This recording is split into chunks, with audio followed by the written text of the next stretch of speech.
대리님, 이전 편에서 깡통 전세 사기, 근저당권 설정 사기에 대해 알려주셨잖아요. 또 다른 유형도 있으면 알려주세요. 저번 영상에서 알려드렸던 대항력과 관련해서 피해 유형이 몇 가지가 있는데요. 간혹 전월세 계약해서 전입신고 확정일자도 확인하고 잘 살고 있는데 집주인한테 이런 전화가 옵니다. 오피스텔 용도를 변경해야 되는데 잠시 전입신고 옮겨달라 이런 내용인데요. 앞 내용은 무수한 변명들이고 핵심은 전입신고를 잠깐 옮겨달라는 건데 집주인한테 뭔가 도움 주고 싶고 사정이 딱하고 해서 아무런 의심 없이 그렇게 하시는 분들도 있으세요. 절대 그렇게 하시면 안 됩니다. 저번 영상에서 설명드렸던 대로 전입신고는 대항력의 필수 요건이에요. 주소지를 잠시 옮긴 사이에 집주인이 대출받아서 근저당권이 설정되면 대항력을 갖추지 못합니다. 전입신고는 계약기간이 끝나서 보증금을 돌려받을 때까지 절대 바꾸시면 안 됩니다. 내용을 잘 모르고 당하면 충분히 실수할 수 있는 부분인 것 같은데요. 대항력과 관련된 다른 피해는 뭐가 있을까요? 다른 사례는 계약기간 중이나 재계약할 때 보증금을 증액하는 경우인데요. 기존에 계약할 때 전입신고 확정일자 잘 확인하셨다고 해서 보증금 증액할 때 안심하시면 큰일 날 수가 있어요. 보통 증액한 금액에 대해서 변경계약서를 쓰시게 될 텐데요. 변경된 내용, 즉 증액한 금액에 대해서도 확정일자로 바로 받으셔야 됩니다.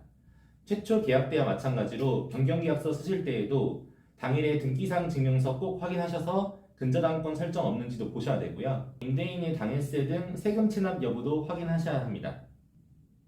당일세라는 개념이 생소한데 간단히 설명해 주세요. 당일세라는 것은 해당 목적물에 부과된 세금을 말하는데요. 여러분이 계약하려고 하는 그 집에 부과된 세금, 예를 들면 국세에서는 상속세, 증여세, 종합부동산세가 있고 지방세 중에서는 재산세가 대표적이죠. 당일세 체납 여부를 반드시 확인해야 하는 이유는 경매, 공매로 매각대금을 배분할 때 당일세가 다른 어떤 권리보다 우선하여 배분되기 때문이에요. 등기상 증명서에 압류된 내역이 없더라도 당일세 체납이 있다면 임차보증금을 받는 순서가 뒤로 밀리는 거죠. 최초 계약 또는 재계약 모두 집주인에게 국세, 지방세 완납증명서를 요청하셔서 완납 여부를 확인하셔야 피해를 예방할 수 있습니다. 대리님, 이렇게 상세하게 설명해 주시니까 저도 막 생각나는 것이 하나 있는데요. 예전에 슬기로운 의사생활 드라마 보셨어요? 네, 봤어요. 여기에 도재학 선생이 이중계약으로 전세 사기를 당한 장면이 나오던데 이 내용도 함께 알려주세요. 저도 드라마 되게 재밌게 봤는데요. 도재학 선생이 당한 사기는 전형적인 이중계약에 해당합니다. 계약하려는 집의 소유자가 직접 계약하러 오지 않고 위임장을 줘서 대리인에게 계약을 맡길 때 주로 이런 피해가 발생하는데요. 원룸 다가구 주택을 매입한 소유자가 임대 내어줄 물건이 많거나 주소지가 멀어서 계약하러 오기 힘든 경우에 이 공인중개사에게 계약을 위임하는 경우가 있거든요. 이때 중개사는 임차인에게는 좋은 가격에 나온 인기 물건이라고 하면서 전세 계약을 유도를 하고요. 대리인 자격으로 본인의 계좌를 안내하거나 집주인의 아내 명의라고 하면서 제3의 계좌로 전세 보증금을 입금하게 합니다. 그리고 나서 이 중개사는 실제 집주인에게는 월세 계약을 체결했다고 하면서 월세 보증금만 보내주는 거고 전세 보증금과 월세 보증금의 차익을 챙기게 됩니다.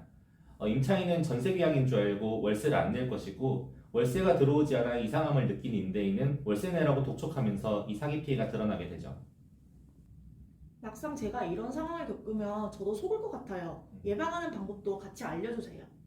위임장을 가진 대리인과 계약하는 경우에는 반드시 소유자 확인을 하셔야 돼요. 등기상 증명서, 건축물 내장 같은 서류상 소유자 반드시 확인하시고요. 위임장 및 신분증과 일치하는지도 보셔야 돼요.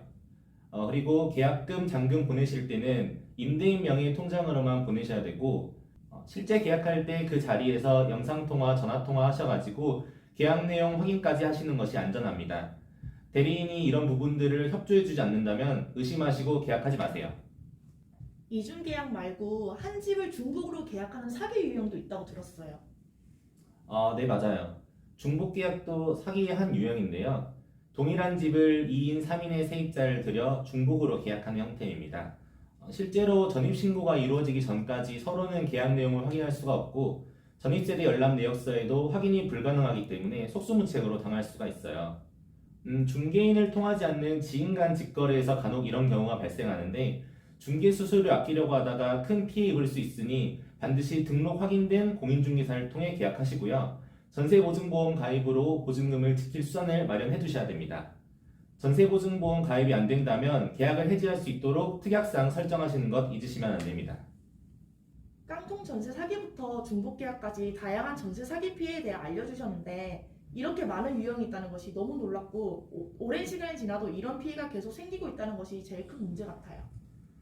전월세 집을 찾는 분들이 대부분 신혼부부나 사회초년생이고 높은 집값이 부담되는 상대적 약자에 속하는 경우가 많다 보니 이분들의 상황이나 심리를 이용한 사기 피해가 끊임없이 발생하는 것 같아요.